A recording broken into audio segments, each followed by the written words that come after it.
On my trip here a few months ago, the Beit Sefer kids and I spent an afternoon out in the backyard building and decorating the Sukkah. Now, decorating the Sukkah is tons of fun. You get to go look for sticks, you get to hang up decorations. It's awesome. So, before we started decorating, I asked them, what's this Sukkah business all about? Why do we build a Sukkah? Why do we decorate a Sukkah? What's the point of it all? And I got some actually pretty insightful answers. The first one said, it's so we can all be together outside and we can eat together and we can spend time together. Someone else said, it's like an awesome tree fort, which was my favorite of the answers. And then another kid said this. He said, we're building a house for God to live in. And at the time, I just thought it was cute. And I didn't really think anything of it. And I didn't think about it again until last week when I was reading the Torah portion. And we got the instructions for building the Mishkan, for building the tabernacle. And in Hebrew, Mishkan literally means a dwelling place. So by building the Mishkan, the Israelites were building, like the kids said, a home for God on earth. Now, what's the purpose of this Mishkan? Why did God need a place to dwell on earth? The Torah tells us, it says, Va'asu li mikdash, make for me a sanctuary, v'shechanti betocham, and I will dwell among them. In the words of Torah we'll read together in a few minutes, it continues, v'shechanti betoch b'nei Yisrael, and I will dwell among the children of Israel, v'hayiti lahem Elohim, and I will be their God. God wanted the Israelites to build a tabernacle so that God could dwell among the Israelites. But this still doesn't make so much sense. Judaism is insistent. It's unequivocal. God isn't corporeal. God doesn't have a body. God is not physical. And so how could we build a physical space to house God? Why would God need a physical home to dwell in? Over the centuries, the rabbis have considered and answered these very questions. Seda Laderech, this is a 14th century rabbinic commentary from Spain. It says that the divine presence does not rest in the tabernacle on account of the tabernacle. In other words, not because of the physical structure of the tabernacle, but on account of Israel, for they constitute the temple of God. One of my favorite modern commentators, this Israeli woman named Nechama Leibowitz, she adds some color to this comment saying, what God is seeking here is not entering into the sanctuary, but entering into their hearts. According to these commentators, what God really cares about isn't a physical space. What God really wants is to dwell in the hearts of God's people. The Malbim, a 19th century European rabbi, who I think this is cool, this as just an aside, but I think this is cool, he apparently once turned down an offer to be the chief rabbi of New York City in favor of a position in the Russian city of Kremenchug. Who knows? So the Malbim says that God commanded that each individual should build a sanctuary for God in the recesses of their heart. That each person should prepare themselves to be a dwelling place for God. So what our Torah portion is telling us is that even though God was powerful enough to create the world, powerful enough to part the sea and to free the Israelites from slavery, even though he was that powerful, God can only be present in this world if we make space. God wants to exist, to dwell in this world. But God can only do so if we make room, if we open ourselves and our hearts to God.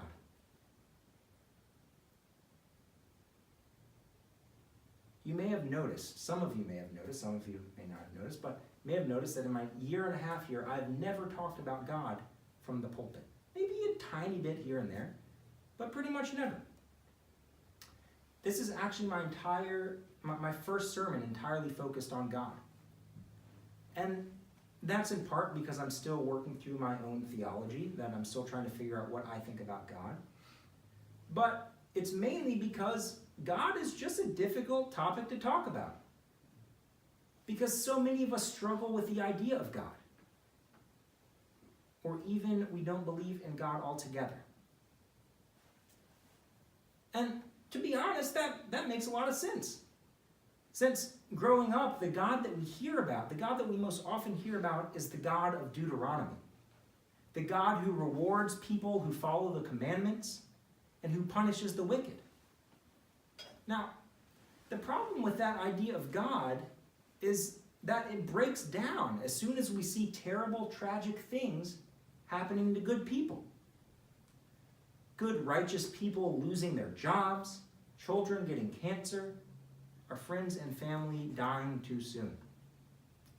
Now, this is compounded by the fact that we look out into the world and we see immoral people getting ahead. How could a God who rewards justice and punishes iniquity, how could that God exist? How could we possibly believe that when we live in the world that we live in? Thankfully, the Jewish tradition is filled with all kinds of different ideas about God. If you find it hard to believe in the kind of God I was just talking about, you're in good company with rabbis, many rabbis, and many Jewish theologians. I recently read a book by Rabbi Jamie Korngold. She runs this congregation, believe it or not, it's in Boulder, Colorado, and the congregation is called Adventure Judaism. So Rabbi Korngold feels most connected to God when she's in the wilderness. In her book, she recounts that one of her most profound encounters with the divine. It was after 10 days of backpacking through a canyon and through the meandering river that carved it. She reached the top of a mesa, and looking down at the path that she had trod, she saw the red-orange glow of the sunset. She heard the breeze wishing and whooshing through the cottonwood trees all around her. In that moment of grandeur, of peace, of wild majesty that so many of us, that all of us in this room, being from where we are right now, that feeling is not unfamiliar to us. In that moment, Rabbi Korngold felt that she was with God. In nature's pristine calm, Rabbi Korngold found where God dwelt. But other modern theologians, they don't find God in the wilderness, away from people. They find God in our connections to people. Martin Buber, one of the most influential Jewish theologians of the 20th century, he believed that we could find God in how we interact with and treat other people. In his acclaimed work, I Am Thou, Buber explains his idea that God is present when we have true and heartfelt interactions with other people. When we recognize the humanity, the inherent worth, the holiness in other people. When we treat them not transactionally, not thinking of what I can get out of you or you can get out of me, but when we deeply know and respect and revere other people. Buber said God was in those relationships. To Buber, we can build a home for God. We can help God to dwell in this world when we have meaningful, giving, and loving relationships with other people.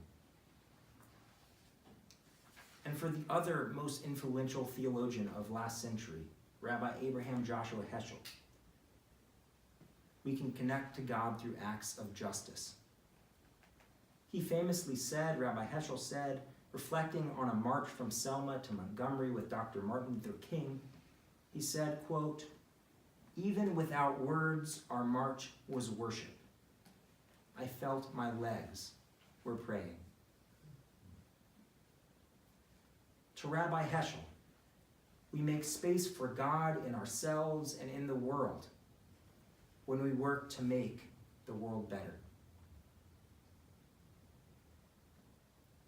It's in our nature as Jews to struggle with our conception of God. After all, Yisrael literally means one who struggles with God. Some of us might find holiness in the wild expanse of nature. Others feel God's presence in the love and the care that we have for the people in our lives.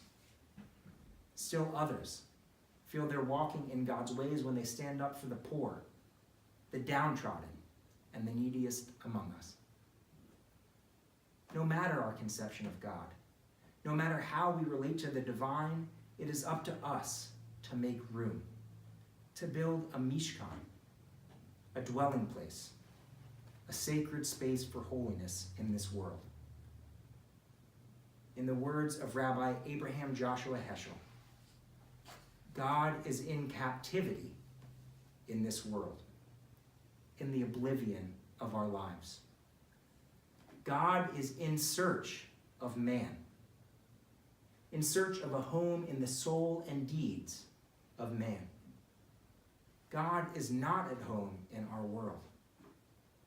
Our task is to hallow time, to enable God to enter our moments, to be at home in our time, in what we do with time. So may we all be a little more open to God, to the divinity that is all around us. May we make space for that holiness in our lives, in our sukkahs, and in our hearts. Shabbat Shalom.